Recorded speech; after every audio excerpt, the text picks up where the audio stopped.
Assalamualaikum warahmatullahi wabarakatuh. Shalom, Om Swastiastu, Namo Buddhaya, Salam Kebajikan. Yang terhormat Ibu Rina Syahriani Syahrullah, SHMCL PhD, dan Bapak Abdurrahman Al-Hakim, SHMH, selaku dosen pengampu mata kuliah Hukum Islam Universitas Internasional Batam kelas 1 HIAPA, dan teman-teman sekalian yang saya banggakan. Sebelum lanjut ke video, izinkan kami untuk memperkenalkan diri. Yang pertama, saya sendiri Retno Andarini dengan NPM 2151049, dan kedua rekan saya Nur Fatihah dengan NPM 2151015, dan Tracy Togi Mariboto Burmanik dengan NPM 2151138. Kali ini kami akan membahas tentang asuransi syariah. Semoga video yang dapat kami sajikan ini bermanfaat untuk teman-teman sekalian. Guys, kalian udah pada tahu belum? Akhir-akhir ini ada berita viral terkait perseteruan antara PT Asuransi Syariah Mubarakah dengan pihak OJK. Udah pada tahu belum? Wah, masa sih? Emang masalah apa sih itu? Bener teman-teman, pihak OJK mengajukan gugatan karena pihak PT Asuransi Syariah Mubarakah tidak membayarkan pilot. Dan timbul permasalahan baru, katanya gugatan yang diajukan oleh OJK terdapat kejanggalan pada tanggal gugatannya. Pokoknya masalah ini tuh terkait tentang asuransi syariah. Oh alah, seperti itu. Jujur, aku masih kurang tahu cara menjadi peserta asuransi syariah. Dan akan aku jelasin. Jadi, polis asuransi syariah dapat diperoleh melalui perusahaan asuransi syariah secara langsung, agen asuransi bank, atau melalui saluran distribusi lainnya yang telah bekerja sama dengan perusahaan asuransi syariah. Oh alah, begitu. Lalu, hal apa yang harus diperhatikan saat kita mendaftar sebagai peserta asuransi syariah? Yang saya tahu, yang pertama, pastikan perusahaan asuransi syariah telah memiliki izin usaha dari OJK, beli produk asuransi syariah yang sesuai dengan kebutuhan kemampuan untuk membayar kontribusi premi. Terus, pahamilah istilah formulir pendaftaran sesuai dengan kondisi yang sedangnya. Formulir pendaftaran merupakan dokumen yang menjadi salah satu dasar bagi perusahaan asuransi syariah untuk menyetujui atau tidak menyetujui permohonan. Pahami polis asuransi syariah dengan teliti, terutama manfaat asuransi yang diberikan, biaya yang dibebankan, dan juga risiko. Apakah peserta yang beragama muslim saja yang bisa mendaftar sebagai peserta asuransi syariah? Jawabannya tidak ya, karena pada dasarnya semua orang dapat menjadi peserta asuransi syariah. Pada saat ini pun banyak loh masyarakat non-muslim yang menjadi peserta asuransi syariah. Wah, seperti itu ya ternyata. Lalu kamu tadi memberikan informasi tentang apa? Oh iya, aku sampai lupa. Jadi masalahnya itu...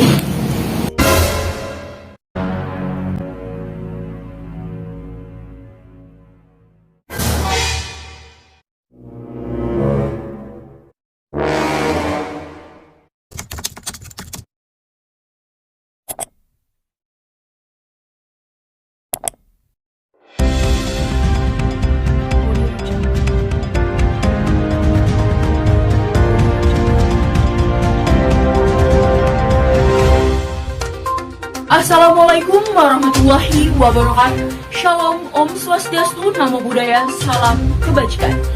Apa kabar kalian hari ini? Semoga tetap sehat di tengah pandemi COVID-19. Serangkaian info kasus menarik telah kami siapkan untuk Anda. Dengan saya Retno Andarini, inilah Jurnal Silent Pagi.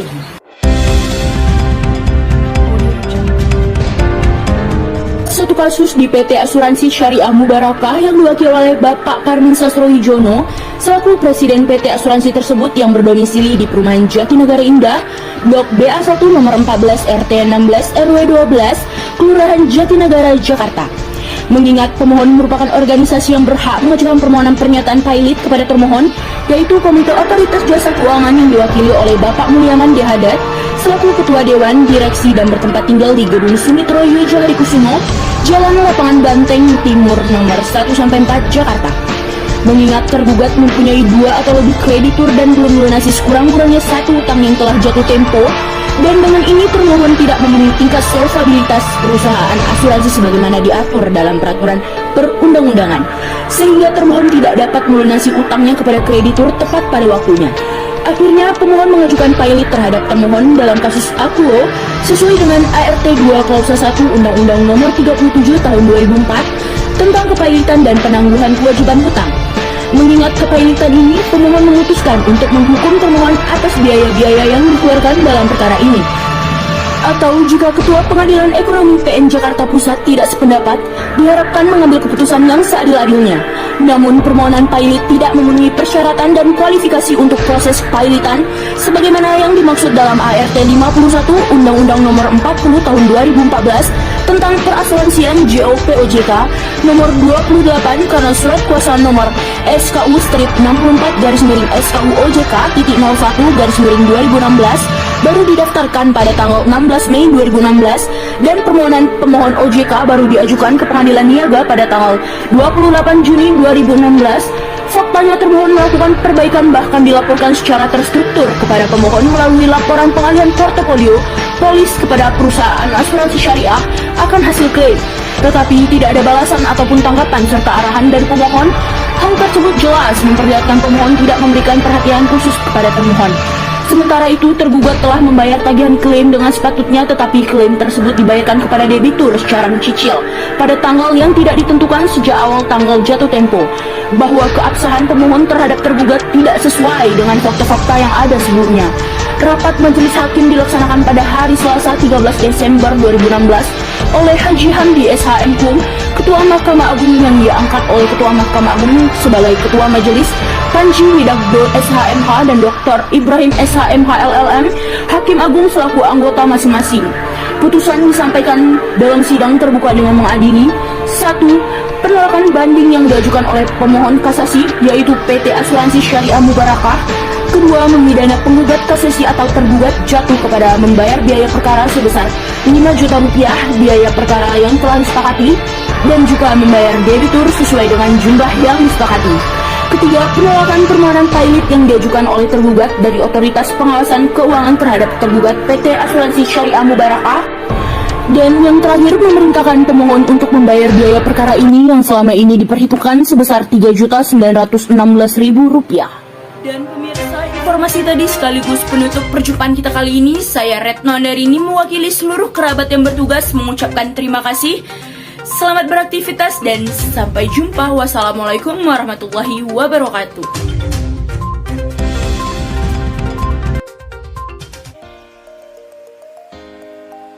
Asuransi syariah adalah usaha untuk melakukan antisipasi finansial pada masa depan untuk menjauhkan riba dan solusi alternatif kehidupan dalam ekonomi yang halal. Sesuai dalam Undang-Undang Republik Indonesia Nomor 40 Tahun 2004 tentang perasuransian, asuransi pasal 1 ayat 8, asuransi syariah mengutamakan prinsip tafakul atau tolong-menolong jika terjadi musibah dengan ganti rugi atau klaim ditanggung bersama. Begitupun keuntungan yang didapatkan. Prinsip tolong-menolong asuransi syariah pada Fatwa MUI nomor 21/DSN MUI/X 2001 mengatakan bahwa asuransi syariah terdapat pada unsur tolong-menolong berbagai pihak di dalam bentuk aset atau dana tabarruk. Memfokuskan kepada prinsip agama yang mengedepankan kekeluargaan, tolong-menolong, dan menolak unsur haram sesuai dengan fatwa ulama yang sudah diberikan di dalam pandangannya. Adapun beberapa ulama yang mengatakan asuransi dapat berunsur haram di dalam Islam adalah.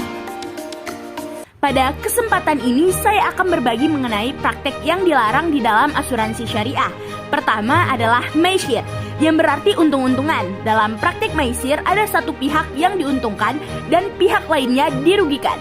Dalam asuransi syariah tidak boleh adanya pihak yang dirugikan.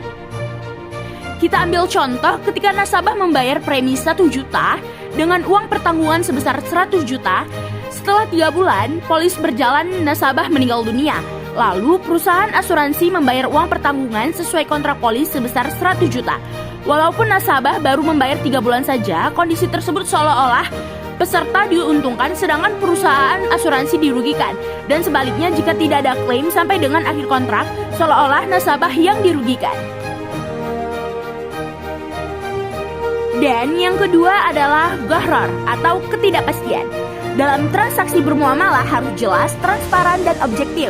Misalnya, berapa harganya, apa barangnya, kapan penyerahannya, dan lain sebagainya.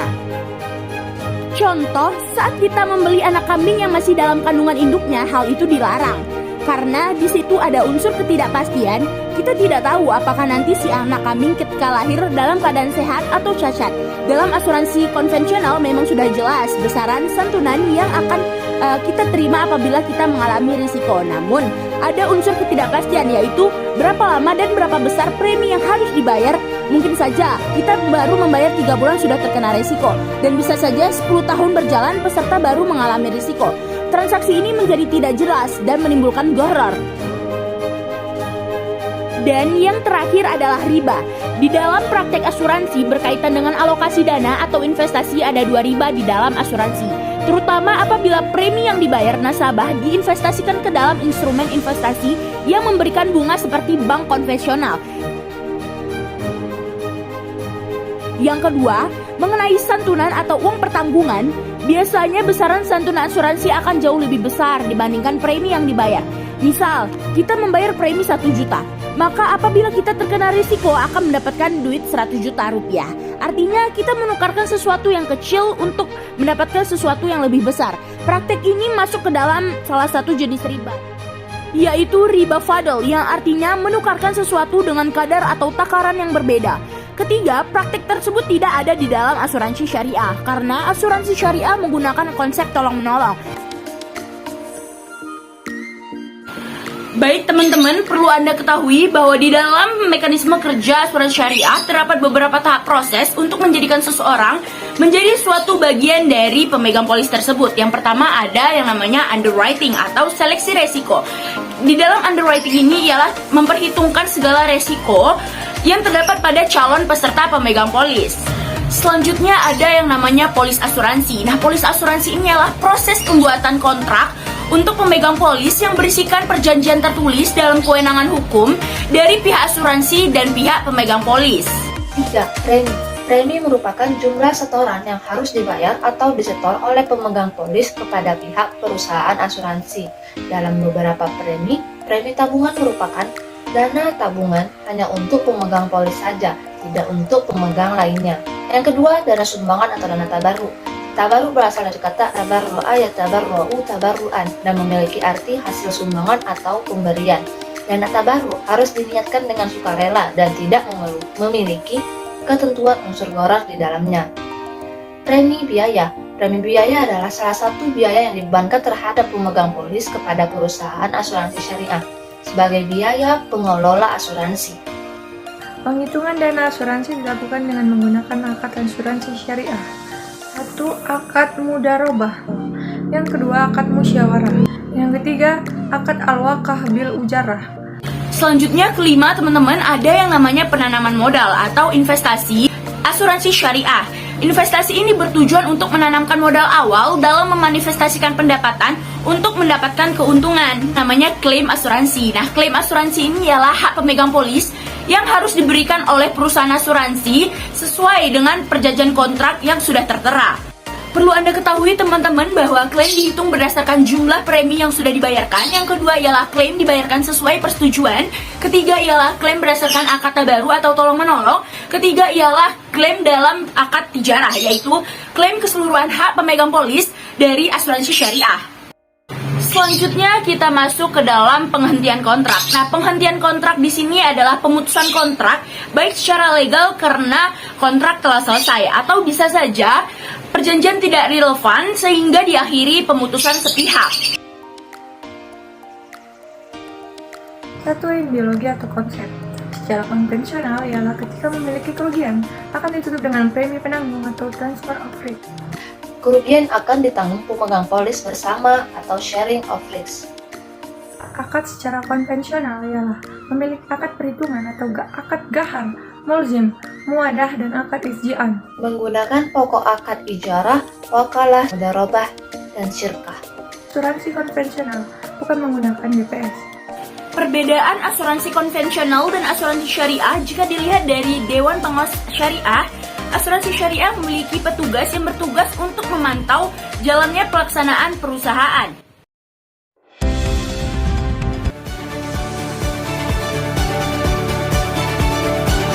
Dan pemirsa, informasi tadi sekaligus penutup perjumpaan kita kali ini. Saya Retno Andarini mewakili seluruh kerabat yang bertugas mengucapkan terima kasih. Selamat beraktivitas dan sampai jumpa. Wassalamualaikum warahmatullahi wabarakatuh.